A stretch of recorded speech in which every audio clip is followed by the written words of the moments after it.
Nuestro primer invitado es Enrique Muñoz Giacomelli. Él es especialista en cardiología. Hablamos temas del corazón. Esto aquí en Calidad de Vida. Y así lo decía a los micrófonos de nuestro programa.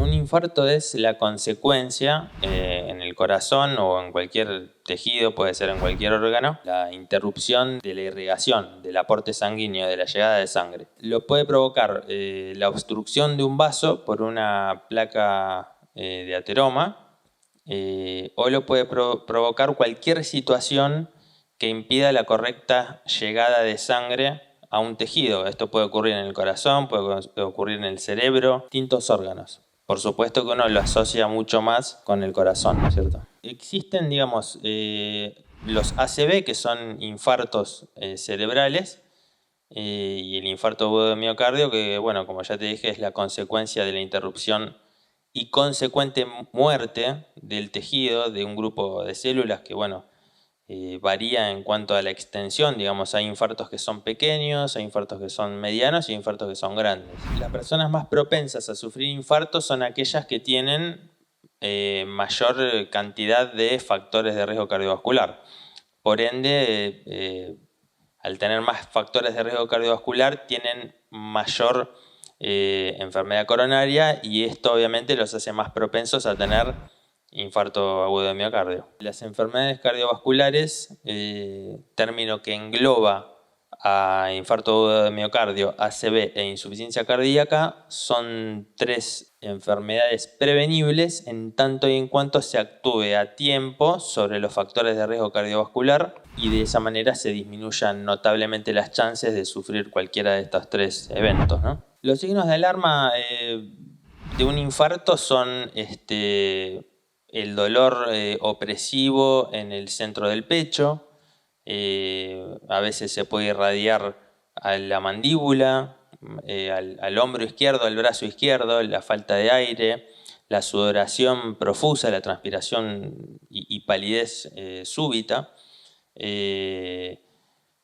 Esos son los síntomas. Náuseas también, mareos, y hay formas más raras de presentación que pueden incluir al síncope o desmayo y al dolor abdominal, pero son formas menos comunes y más raras de presentación. El infarto agudo de miocardio hasta los 50, entre los 50 y 60 años se da más en los hombres.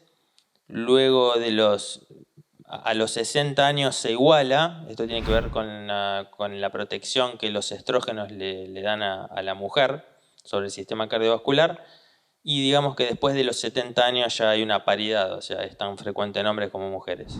Bueno, bajo el término de enfermedades cardiovasculares se incluyen tres grandes grupos, por decirlo de alguna manera, que son el infarto agudo de miocardio o la cardiopatía isquémica, la insuficiencia cardíaca, que es otra enfermedad cardiovascular de alta prevalencia, y el accidente cerebrovascular. Sí, en la gran mayoría de los casos sí, excepto cuando, por ejemplo, un ACV o la insuficiencia cardíaca sea la consecuencia de una malformación congénita, ¿no es cierto?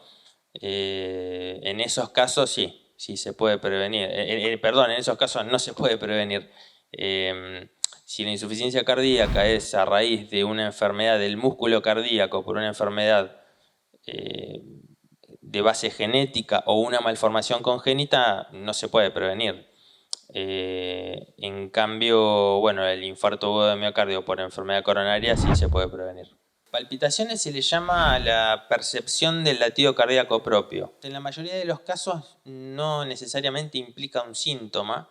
Uno puede tener palpitaciones y esto puede no deberse a una enfermedad cardiológica o cardiovascular, pero bueno, en muchos otros casos sí, es la expresión de una arritmia, algún otro trastorno del ritmo cardíaco, pero bueno, en la mayoría de los casos se deben a unos latidos que se llaman ectópicos porque salen de otro foco distinto del normal y se llaman extrasístoles.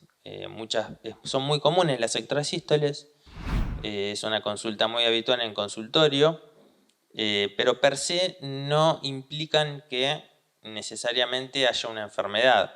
O sea que las extrasístoles pueden aparecer en un electro, pueden aparecer en un Holter, pero no necesariamente implican patología alguna. El tema de la aspirina es un tema bastante interesante para desarrollar porque durante años se ha utilizado la aspirina en forma empírica para hacer prevención primaria y secundaria, pero sobre todo primaria, y se la ha indicado indiscriminadamente a cualquier paciente. A fines del año pasado y a principios de este año salieron 4 estudios que justamente evaluaron el rol de la aspirina en la prevención primaria. ¿Qué arrojaron como resultado estos estudios? Bueno, arrojaron como resultado que la aspirina en pacientes que no tienen enfermedad cardíaca, enfermedad vascular, perdón, demostrable por algún estudio, la aspirina en prevención primaria es más dañina que beneficiosa. Predispone más al sangrado, produce más gastritis, más duodenitis, más esofagitis, más enfermedad por reflujo. Así que, bueno, la aspirina tiene sus indicaciones, pero no puede darse a cualquier paciente por las dudas, cosa que es bastante frecuente. Cardiología Humberto Primo es una cuenta de Facebook y una página de Facebook que la hice con el objetivo de brindar información a la gente sobre temas relacionados a la especialidad de cardiología que sean de interés general, que sean prácticos, fáciles de entender, y que le sirva a la gente, porque una de las cosas que nota en las consultas, en el consultorio, es mucha desinformación en la gente. Entonces me pareció bastante buena la idea de, si bien uno le explica a la gente en la misma consulta estas cosas, tener un lugar donde la gente puede acudir simplemente ingresando a internet y a la página y ahí encontrar información de utilidad.